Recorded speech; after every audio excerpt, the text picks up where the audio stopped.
Bonjour les investisseurs, ici Business AD. Aujourd'hui, je tourne une nouvelle vidéo dans laquelle je vais vous montrer les 3 actions françaises préférées. Juste avant de commencer la vidéo, n'hésitez pas à vous abonner à ma chaîne, à liker cette vidéo et à la partager. Première grosse action, LVMH. LVMH est une entreprise spécialisée dans le luxe qui a été créée en 1987 et qui est dirigée par Bernard Arnault, qui est l'homme le plus riche de France. LVMH possède toutes ces marques. Elle possède Sephora, elle possède Fendi Beauty, elle possède Hublot, elle possède Tag Heuer, elle possède Kenzo, Dior, Givenchy, bref, toutes ces marques, comme vous voyez. Son cours de l'action s'élève à 484 dollars. Sa courbe depuis le début est exponentielle. Son cours de l'action ces 12 derniers mois fait plus de 26%, sachant que quasiment tous les magasins étaient fermés. Les boîtes étaient fermées, du coup les gens ne pouvaient pas consommer du Dom Pérignon. Mais bon, comme vous voyez, sa courbe est exponentielle, c'est ce qu'on veut. Ces 5 dernières années, plus de 224%. Ces dernières années, plus de 263%. Son dividende, qui est faible, mais bon, je m'en fais pas pour ça, car son dividende augmente assez fortement de 10% par an. Son pay ratio est super faible, 10%. Pour ceux qui ne savent pas, le pay ratio, c'est le taux de distribution. Sur 100 euros de bénéfice, combien l'entreprise verse à ses actionnaires? Là, l'entreprise verse que 10 euros et garde 90 euros dans sa poche. Du coup, c'est parfait. Dans le chiffre d'affaires depuis 2015, 38 milliards, 39 milliards, 51 milliards, 53 milliards, 60 milliards. Là, c'est descendu à 52 milliards, comme je l'ai dit auparavant. Les magasins étaient fermés, les boîtes étaient fermées. Du coup, moins de ventes pour eux, tout simplement. Bénéfice net 3,8 milliards, 4,2, 6,4, 7,2, 8, 5. C'est descendu à 5, malheureusement. On peut rien faire pour changer ça. Mais bon, comme je l'ai dit tout à l'heure, l'entreprise possède des marques de luxe qui vont pas disparaître de sitôt. Sur du très long terme, ça va encore exploser à la hausse. Je m'en fais pas pour ça. Ils possèdent actuellement 17 milliards en cash. Regardez, depuis au fil du temps, ils ont gardé de plus en plus. Là, ils ont 17 milliards. Très bonne réserve.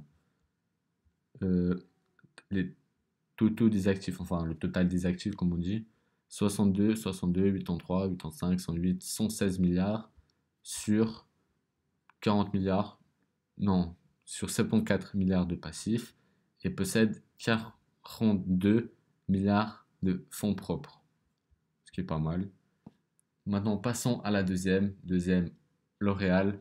L'Oréal est un groupe industriel français de produits cosmétiques qui a été créé en 1909, depuis plus de 110 ans maintenant, actuellement. Sa courbe est exponentielle, elle croît doucement mais sûrement. Son cours d'action se trade à 314 euros. Son cours d'action ces 12 derniers mois fait plus de 30%, ces 5 dernières années plus de 108%, ces 10 dernières années plus de 224%. Pardon. Son dividende 1,15%. Ça, je m'en fais pas parce que c'est des entreprises qui vont jamais disparaître. Elles sont là. Elles ont un faible rendement, mais je m'en fais pas pour ça. Sur du très long terme, vous allez être plus que rentable. Avec un PE ratio de seulement 46%. Son dividende croît doucement mais sûrement. 4% en moyenne sur 5 dernières années. Et ils payent leurs actionnaires chaque année. Leur chiffre d'affaires depuis 2015, 26 milliards, 26, 31, 30, 33, 31, c'est stable. Ça croît doucement mais sûrement. Chiffre bénéfice net 3,5, 3,2, 4,2, 4,4, 4,2, 3,6. Fortement baissé entre deux. Avec 7 milliards en cash. Ils gardent de plus en plus en cash, c'est ce qu'on veut. 51 milliards d'actifs sur 18 milliards de passifs, ce qui leur fait 32 milliards de fonds propres. C'est parfait. La troisième est Sanofi. Sanofi est une entreprise française dont les activités incluent la pharmacie et les vaccins.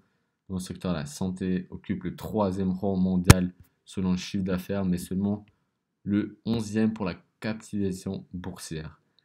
Elle a été créée en 2004. Son PDG est Paul Hudson. Regardez, c'est pas beau à voir, mais bon, ça nous fait quoi. Son cours de l'action se trade à plus de 9% ces 12 derniers mois, 5 dernières années plus de 15%, et ces 10 dernières années plus de 50%, avec une capitalisation boursière à plus de 126 milliards, avec un dividende qui s'élève à 3,38%, ce qui est correct. Ils payent leurs actionnaires chaque année de 1,70 dollars, avec un PE ratio de 51%. Son dividende n'a pas baissé, croyez-moi, c'est faux ça.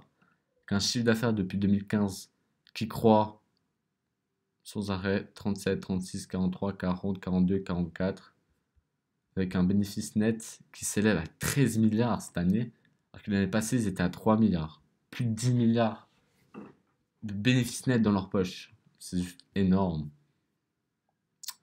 Regardez, ils possèdent 18 milliards en cash, plus de 8 milliards comparé à l'année passée. Incroyable. 126 milliards d'actifs sur 60 milliards de passifs, ce qui leur fait 74 milliards de fonds propres. C'est une entreprise financièrement stable, comme vous voyez. Je m'en fais pas pour ça. En plus, le conseil d'administration réuni le 5 février 2020 a proposé un dividende de 3,15 euros par action, soit la 26e année consécutive de croissance du dividende. Ce dividende a été prouvé par les actionnaires lors de l'Assemblée générale du 28 avril 2020. 26 ans qu'ils augmentent leur dividende sans interruption. Une très belle courbe depuis 2010, comme vous voyez. Ça croît doucement, mais sûrement sur du très long terme. Ces trois entreprises que je viens de vous présenter, LVMH, L'Oréal et Sanofi, comptent pas s'arrêter. Enfin, sur du très long terme, il faut le garder tout simplement. Dans cette vidéo, je n'ai pas donné de conseils d'investissement. Je vous ai juste partagé mon avis. On arrive à la fin de la vidéo. Merci d'avoir visionné. Ciao, ciao.